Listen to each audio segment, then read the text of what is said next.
So today is All Saints' Day. It actually is November 1st, but we usually move it to the first Sunday in November because the church has to be practical sometimes. So we're celebrating All Saints' Day today, and we remember Paul's words that there are a great cloud of witnesses who remain a part of the church and a part of our lives, even if they are no longer physically with us.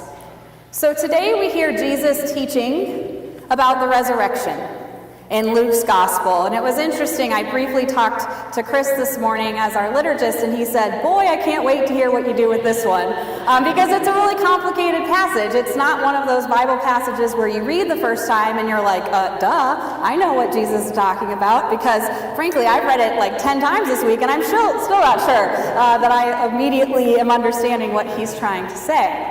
But here's what I'll say. At this time, there were different Jewish groups that had different ideas about interpretation of Torah, about how to live a good Jewish life. And one of those groups was the Sadducees. Now, the Sadducees were those in power. They were the ones who were in charge of the temple. They were kind of high and mighty in some ways. And so the Sadducees said that they don't believe in the resurrection. They said they don't believe in the resurrection because it's not found in the Pentateuch, the first 5 books, what we have of our Bible, right? Genesis, Exodus, Leviticus, Numbers, Deuteronomy. They said resurrection is not found there. Therefore, we don't believe that it's an actual thing. And so they challenged Jesus about this.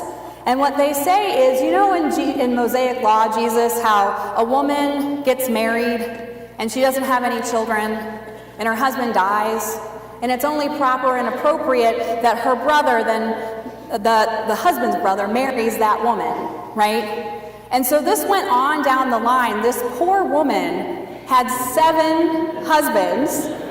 They're all brothers, okay? So Lord knows how that must have been for her. Every time I read this, I feel so bad for this woman. I'm just like, ugh, you know. So she has 7 husbands, and each time she doesn't have a child, and they're trying to be kind and nice, and they're taking her into their home. This is a generous thing that they're doing. But this poor woman dies, no wonder. And the challenge from the Sadducees is, well, whose wife is she going to be in heaven, Jesus? Whose wife is she going to be? And you kind of have to sit here and think, okay, would she finally get to choose? Like, well, Ted was the nicest to me, so Ted is my husband in heaven. Would it be the first? Would it be the last? Would it be the brother who kind of had a rough life in heaven? He's the one that gets to keep the wife? I don't know, right? And so Jesus basically, in some ways, he doesn't go into detail. What he says to her, what he says to the Sadducees in relation to this hypothetical woman is, guess what? Life after the resurrection is not exactly the same as life now. There's the way we live our lives now, and there's the way the afterlife will be. And we can't assume that it's going to be exactly the same. But he doesn't give any details. Wonderful. So no details are given. He doesn't for sure say, oh, well, she gets to pick the husband in heaven, or it's the last husband, or it's the first husband. Jesus doesn't answer that. He basically just says, guess what? The resurrection is different than we can possibly conceive. And so what he does is he reminds his fellow Jews, he takes it a step further. He says, you know how we always say that God is the God of Abraham, Isaac, and Jacob, right? For us, this might be the God of Martin Luther, Dietrich Bonhoeffer, Paul Tillich, right? Pick our figures, right? Pick our figures in Protestantism that we really like.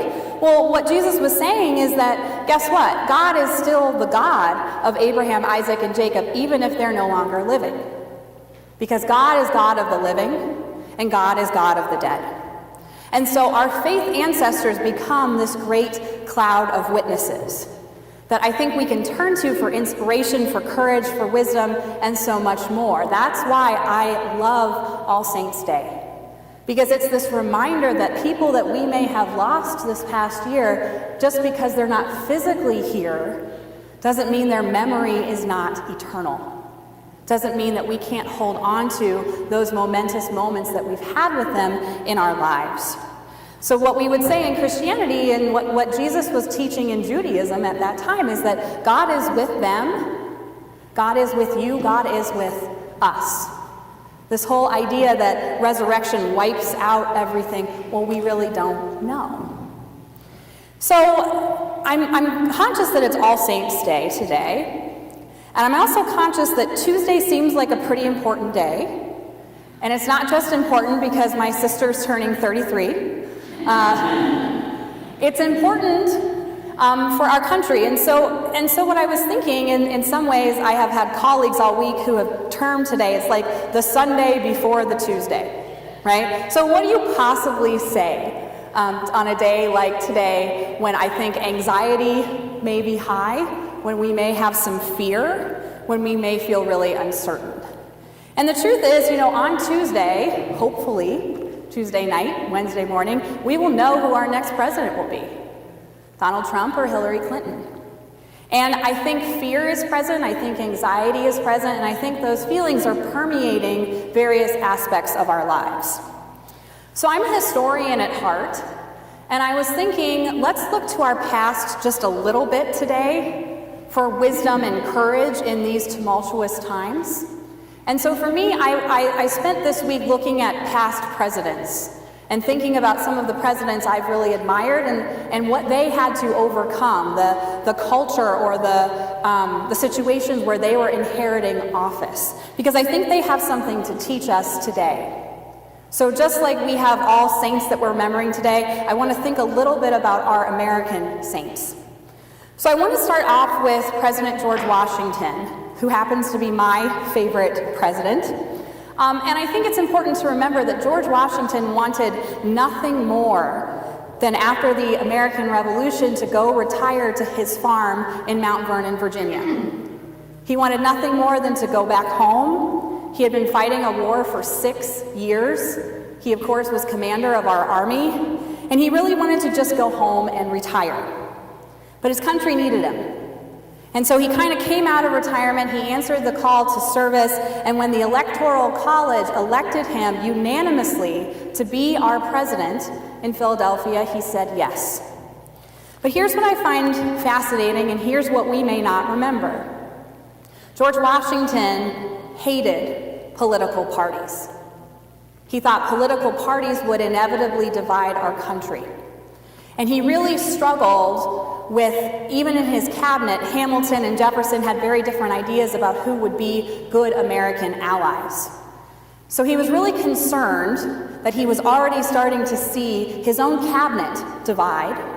He was already starting to see these political parties dividing. And he was really worried because geographic distinctions started getting on the forefront. He was a Southerner, and he was starting to see that the North and the South were going to be against each other.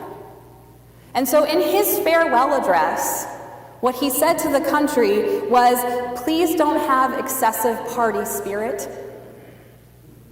and please don't focus on geographic distinctions. We're one country. We've got to be able to see what unites us and what brings us together. So I think he's not just my favorite president because he just is. I mean, he's in some ways he's my favorite president because I think he was trying to set precedent for things. He was trying to talk about things that no one had ever done before. And by him saying this in his farewell address, please don't divide yourself so much by political parties, and please don't make geographic distinctions so prevalent. I think he was in some ways laying the foundation for exactly what would happen. That's why he said it. That's why he was concerned. So when Washington retired, people say, if you read biographies on him, he was old, he was tired, he was done with politics. And so he went back to Mount Vernon, and he died, I think, 3 years later. And he was kind of heartbroken, actually, for what he saw the country becoming. I think then we can turn to President Abraham Lincoln. Lincoln built the Republican Party into a very strong national organization. I have sometimes challenged people over the years. I think modern Republicans will say the best Republican was Ronald Reagan, and I always say, what about Lincoln? I mean, Lincoln was really the person, I think we forget that Lincoln was a Republican. He's the one who made it this national party. And what Lincoln did, which was so amazing at the time, is he took this really important issue, right, of the abolition of slavery, and he was starting to see the geographic distinctions. And what he did is he reached across party lines, and all of those Northern Democrats came to his side, right? They stayed in the Union. So you had the Southern Democrats, of course, who didn't. The South seceded. But Lincoln was convinced that there were important issues that could bridge those party divides.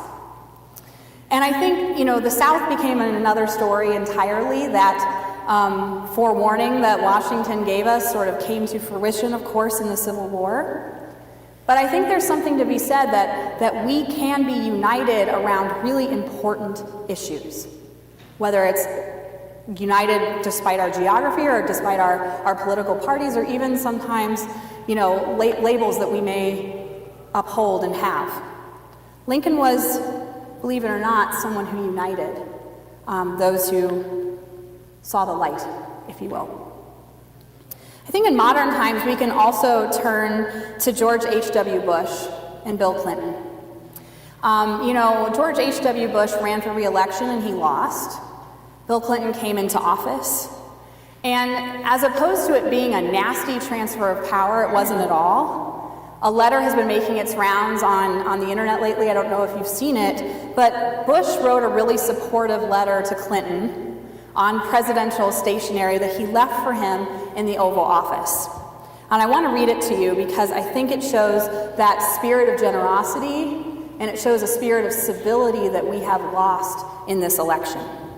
So George H.W. Bush wrote, "Dear Bill, when I walked into this office just now, I felt the same sense of wonder and respect that I felt 4 years ago. I know that you will feel that too. I wish you great happiness here. I never felt the loneliness some presidents have described. There will be very tough times, made even more difficult by criticism you may think is unfair. I'm not a very good person to give advice, but just don't let the critics discourage you or push you off course. You will be our president when you read this note. I wish you well. I wish your family well. Your success is now our country's success. I am rooting for you. Good luck, George."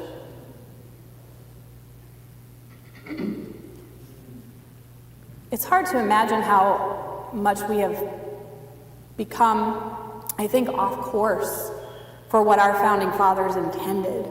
Our founding fathers and our founding mothers, of course. It's hard to imagine how we can go on after Tuesday, given this real, just general sense of nastiness that has happened these last couple of months. But I think what helps is remembering the saints who have come before us, remembering the saints who shaped our nation into what it is today. I think that we know that divisions have been part of our history. There's no denying that. Divisions have been there from the beginning. I think Washington wouldn't have put this stuff out in his farewell address if that wasn't the case.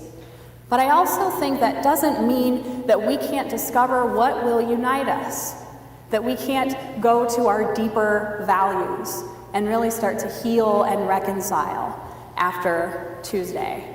So that is certainly my prayer for our country. I'm around on Tuesday night if you want to text or call and you're feeling anxious. And I really do. I have to think that we will come to a better place after all of this general chaos of these last couple of months.